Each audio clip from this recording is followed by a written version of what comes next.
y siempre. Estudió la carrera de Ciencias de la Comunicación en la Universidad de Anáhuac, donde después impartió clases. Ha trabajado como articulista en reportajes de distintos medios nacionales. Ha sido conductora, reportera y editorialista en distintas cadenas de televisión, como son el Canal 11, Televisa, Multivisión y Canal 40. Comentarista política en diversos programas radiofónicos. Participó como integrante de la mesa de análisis políticos de Batitlán, conducida también por periodista Rosso. Durante su trayectoria profesional, ha entrevistado a diferentes personalidades. Entre las más destacadas se encuentran el expresidente de Cuba, Fidel Castro Ruz. Esta entrevista fue editada por el gobierno cubano y después el título Fidel Castro, presente y futuro de Cuba.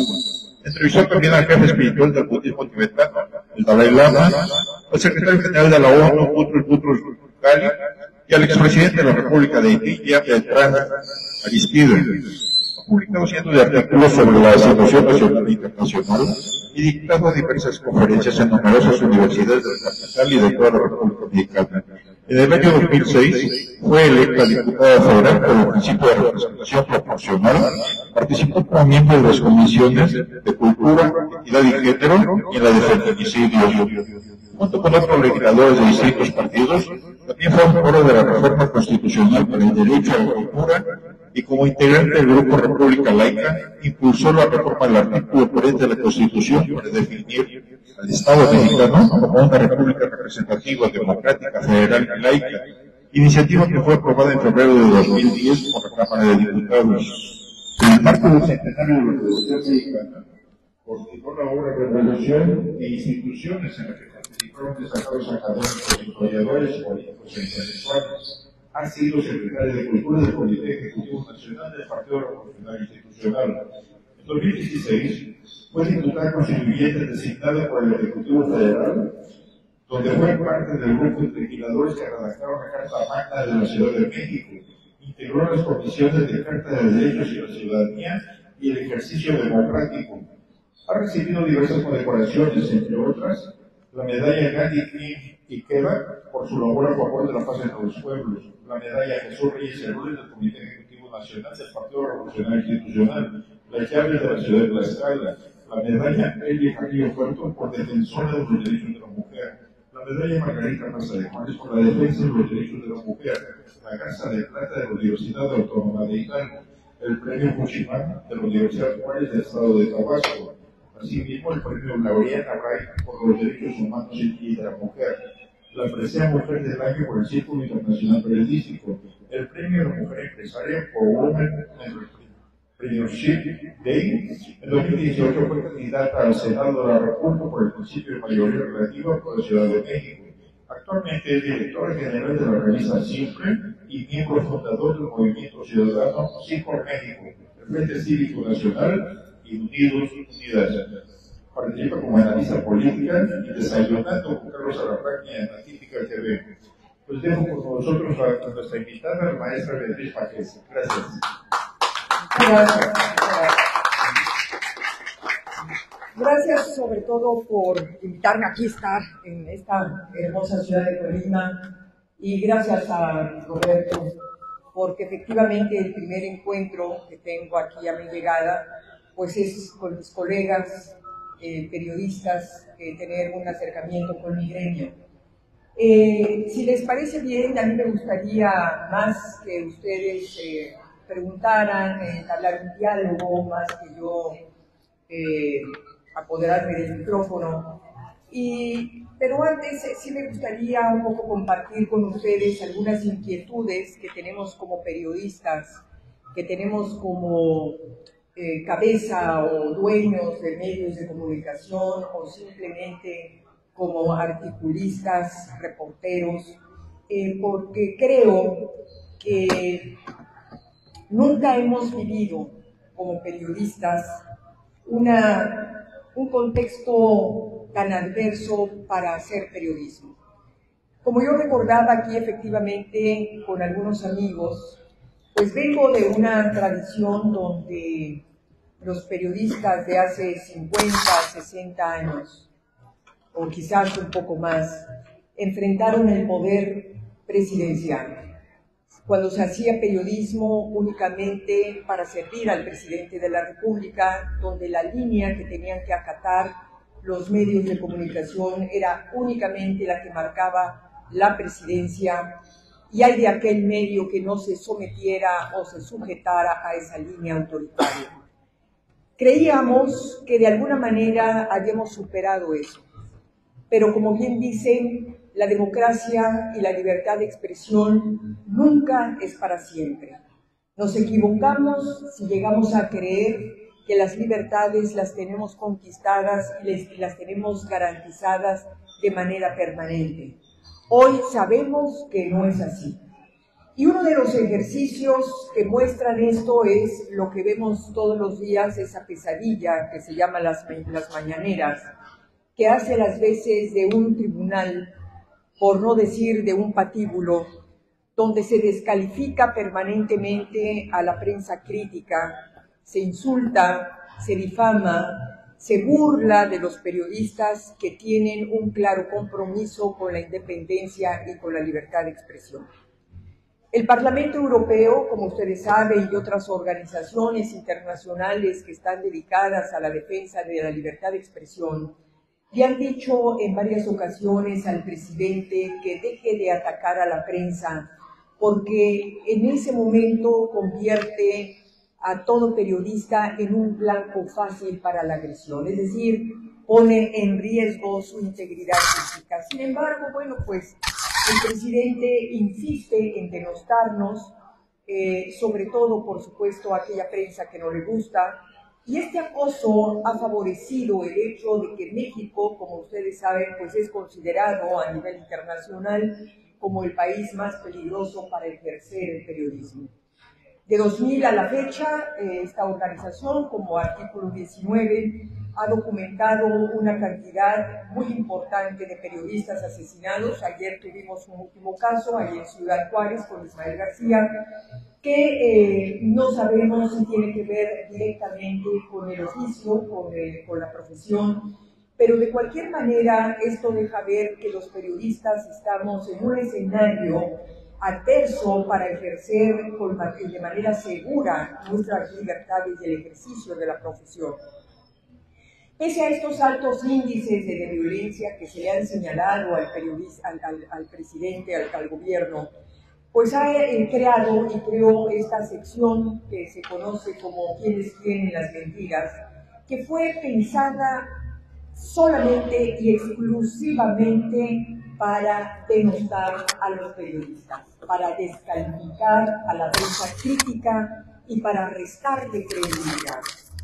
Utilizar el máximo cargo público como es ser presidente y la tribuna política más importante del país para satanizar a los medios de comunicación es sin duda un abuso de poder.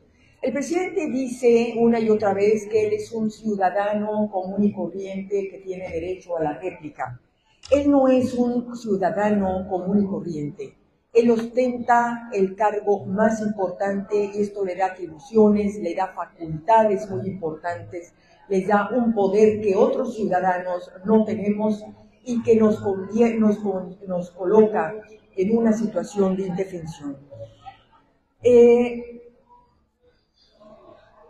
Este ejercicio de las mañaneras es un ejercicio sin duda de propaganda político que fue creada con varios propósitos. Uno, obviamente, gobernar desde el micrófono, manipular, convencer, informar al mercado electoral de Morena sobre lo que está haciendo el gobierno, obviamente mantener vivas la movilización de la gente que sigue al presidente, pero tiene otra finalidad, sustituirnos a nosotros, sustituir a la prensa profesional, al periodista que tiene toda la trayectoria, al periodista y a los medios con más crédito y con más sustento y con más valor profesional.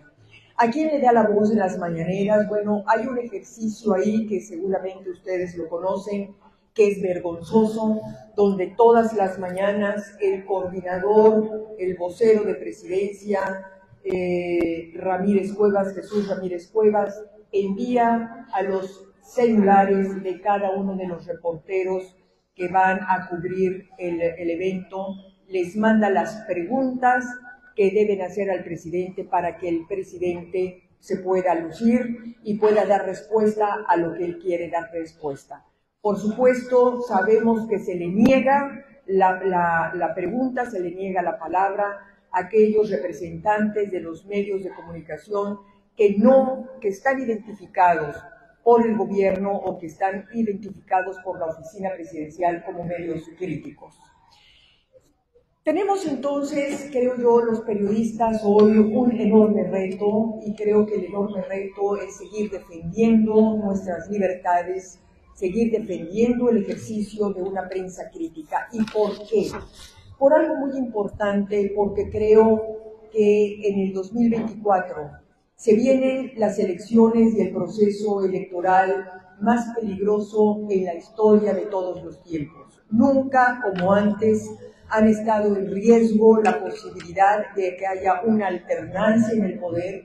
Antes sabíamos que el presidente de la República estaba obligado a cumplir y a respetar la Constitución, a entregar la banda presidencial a quien ganara los comicios, pero hoy no estamos seguros de eso. No tenemos al 100% la certeza de que en esta ocasión se vaya a entregar la banda presidencial a un partido distinto a Morena. Y esa es la razón por la cual creo que hoy los periodistas tenemos una enorme responsabilidad y de nosotros depende en mucho el que se mantenga la democracia en este país o que entremos a un terreno, entremos a un túnel tal vez sin retorno, donde caminemos hacia un régimen que se está sin duda ya preparando y que tiene que ver con la prolongación de un proyecto político totalitario, autoritario. Últimamente hemos visto, conocimos la renuncia del ministro de la Corte, Arturo Saldívar, con dos propósitos. El primer propósito es, por supuesto, darle la oportunidad al presidente a que pueda imponer a una ministra o a un ministro incondicional a él. Hoy sabemos que hay una terna de 3 mujeres, cada una de las cuales tiene un currículum, tiene una trayectoria que la identifica claramente como incondicional, como militante de Morena. Y por el otro lado, otra propuesta, otra idea por la cual, otro objetivo por el cual Arturo Saldívar decidió renunciar es porque va a preparar lo que el presidente quiere. Y lo que el presidente quiere es que se empiece a elaborar, de acuerdo al proyecto de país que ellos aprobaron en sus asambleas de Morena, preparar una constitución a modo, un traje a la medida, para que Claudia Sheinbaum, de ganar, pueda gobernar con esa constitución y ya no con la actual Carta Magna que nos rige, que es una Carta Magna liberal, que es una carta que garantiza derechos humanos, que es una carta que garantiza división de poderes. Y esta Constitución le molesta, le estorba a un proyecto que no necesita o que no quiere controles constitucionales. Entonces Arturo Saldívar sale de la Corte con esos dos propósitos. Uno, dejarle la vía libre al presidente para que imponga a un sustituto incondicional o sustituta incondicional, y por el otro lado, preparar el terreno a un marco jurídico que haga de Claudia Sheinbaum una especie de emperatriz, una presidenta con poderes absolutos, alguien que no tenga ya ningún obstáculo para poder gobernar desde un régimen donde Poder Judicial, donde Congreso estarían totalmente sometidos al gobierno. Entonces yo creo, simplemente para decirles que tenemos como prensa crítica, como prensa libre, como prensa independiente, yo creo que un enorme reto y un enorme desafío para seguir señalando todos estos abusos de poder y sobre todo para señalar y tratar de convencer a la gente, a nuestros lectores, a nuestros escuchas, de los riesgos que puede implicar el triunfo de Morena en el 24. En estos 5 años, de alguna manera, han estado tratando de respetar, entre comillas, las leyes y han estado tratando de respetar los límites. Pero creo que de prolongarse en el poder, entonces tendrían la puerta absolutamente libre para poder entonces implantar un gobierno que tendría que ver más con el totalitarismo y tendría que ver más con el poder absoluto que con una república democrática. ¿Qué se está haciendo? Bueno, las organizaciones ciudadanas en este momento están jugando un papel muy importante a nivel nacional. Como nunca nos estamos organizando juntos, sin duda, con los partidos políticos del Frente Amplio. Creo que hoy no podemos entender las cosas en que cada quien vaya por su lado. Es muy importante esta alianza que puede hacerse